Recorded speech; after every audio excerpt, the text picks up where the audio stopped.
Hey there, it's Ben Lansgard. Today, I'm going to bring you a quick topic. I told you I'd bring it to you in the last video on places to store safe liquid money. Past video, I talked about savings, getting your savings rate up, how much you should be saving, um, and then what was the right amount to have saved. Um, just to recap on the last video, 6 months to 12 months of our income stored is one of the principles that I teach my clients to adhere to help with whether it's emergencies, be ready for investment opportunities, things like that. Today we're just going to go into some places where you can store your liquid money, um, and yeah, give you some ideas. If you like these videos, subscribe, like the channel, and be sure to get notified when I have more coming out. So to get started, there's a few different places that I teach people that we can store their money. So I'm just going to screen share here. The first one, and this I have them ranked in order from the least efficient places to have money stored to the most efficient places to have money stored. So you'll notice the first one is the IRS bank account. And that one's kind of funny, right? The IRS bank account, a lot of us unknowingly are leaving our money in the IRS bank account every single week or month whenever we get paid. I just recently had this with a couple clients actually, where if and it could be possibly happening to you if you are getting large refunds during tax time every year. That's a way to look at how much you're paying in taxes, how much are being withheld out of your paycheck, and seeing if you're having more withheld than you need to have withheld, because the IRS is just holding on to that money for you until tax time comes around, giving you that refund, and unfortunately not paying you any interest on that. So that's one place where there could be some efficiency to help you have more money every month to have and put towards your savings rate. The second one here is cash at home. You know, like in a safe or under the mattress, whatever. Um, obviously it's liquid, it's very accessible. It's just not earning anything for you. However, I actually do recommend people keep, 2 to 4 weeks of expenses in just cash at home for emergencies or power outages. This week, there's some crazy cold weather going through. You never know when, the grocery store's computer system's not going to be accepting cards and you need to go grocery shopping or get gas. So that's one of the reasons I like to have some cash just at home. Cash in the bank, savings and checking accounts. Obviously, we need these to do our everyday life. Very accessible, easy to use. Most of the savings and checking accounts aren't paying huge amounts of interest, although there are some now that are paying more since we've seen the rise in interest rates. And I'll actually show you a, a place that's an online bank that's doing pretty good with that. Fourth, there are money market accounts. So money market accounts are technically a security, so they're regulated a little bit differently. They're not, the money is not in the stock market, so it's not at risk. Typically with money markets, you're going to get higher interest rates than you would in your general savings and checking accounts. And most of them, you have access to the funds. You can write checks out of those accounts. Sometimes they'll come with a debit card. Kind of the downside to the money markets is there could be fees So if you do choose to put money into money market, do a little research and see what the fees are. Sometimes they have like a minimum balance where you have to keep the money up to a certain amount. And then sometimes they do have withdrawal limits, so you can't pull out just as much as you want whenever you want.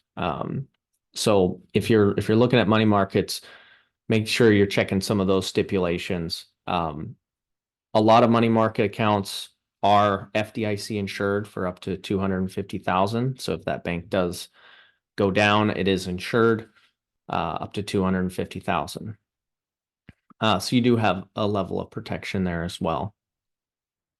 CDs, like money market accounts, they are, so this is actually a bank product. They haven't been very big recently. They were big back in the day when the interest rates were really high and you could even get 10% in a CD, which is kind of crazy to think of, especially now. But CDs are typically have that higher interest rate than a savings or checking account, and it's fixed for a period. So with the stipulation, you have to hold the money in that CD for that period. And it could be, 3 months. There's some that are as short as 3 months and some that go as long as 5 years. So depending on, when you need that money, you can do it for a little bit longer. And sometimes they incentivize that by paying a higher interest rate.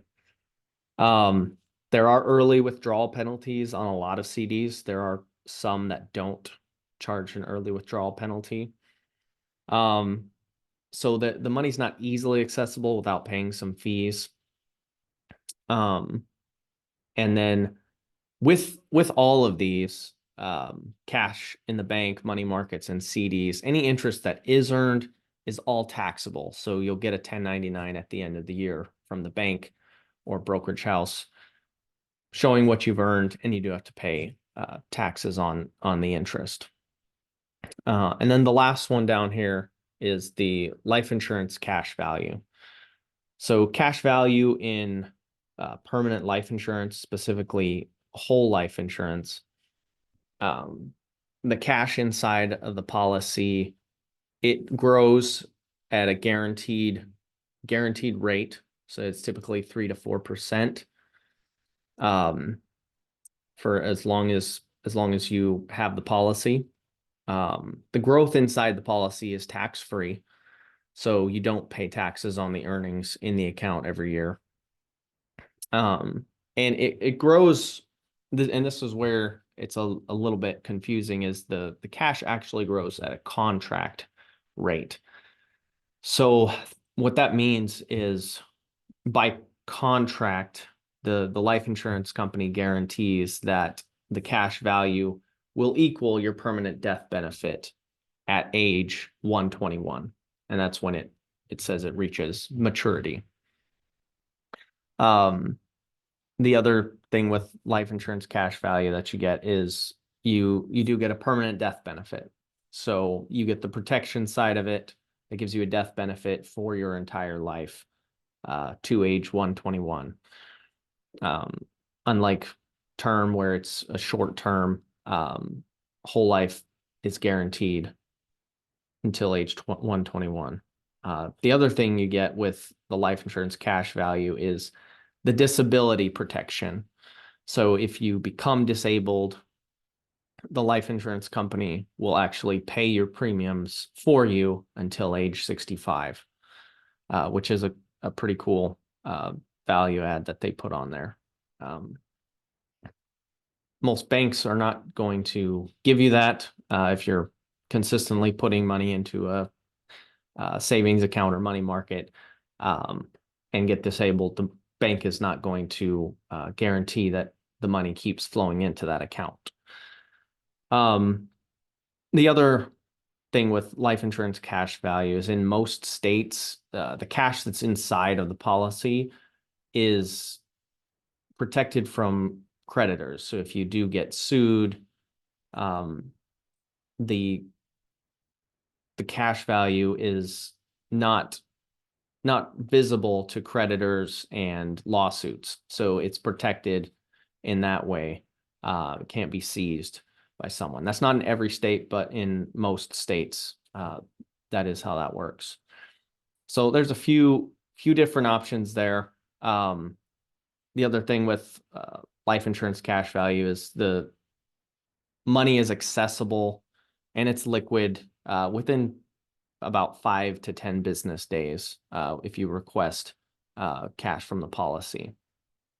And there's different ways to take cash from the policy as well. And then, I wanted to just share too one place where I've looked. Ally Bank is an online bank. They are FDIC insured, but they do offer high yield savings accounts that are paying 4% right now. As you can see right here, they do offer CDs, money market accounts. I'm in no way affiliated with them.